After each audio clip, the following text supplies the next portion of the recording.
Hi friends, உங்க எல்லாருக்கும் என்னுடைய பணிவான வணக்கங்கள்.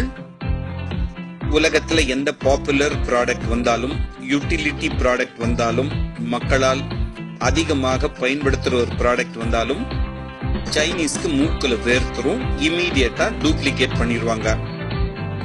சரி, சாதாரண கன்சியூமர் ப்ராடக்ட்ஸ்ல தான் அப்படி பண்றாங்க, கன்சியூமர் டியூரபிள்ஸ்ல தான் அப்படி பண்றாங்கன்னா, இப்ப அவங்களுடைய நரி தந்திரத்தை பயன்படுத்தி ஈட்டபிள்ஸ்லயும் இந்த மாதிரி டூப்ளிகேட் ப்ராடக்ட், டியூபியஸ் ப்ராடக்ட்ஸ் பண்றதுக்கு அவங்க முன் வந்துட்டாங்க.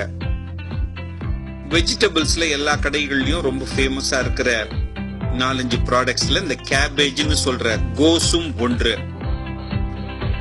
அது செடியில வளர்ந்துதான் நம்ம வீட்டுக்கு வருதுன்னு நம்ம நினைச்சிட்டு இருந்தா, இனிமே அந்த ஐடியாவை மாத்திக்கங்க.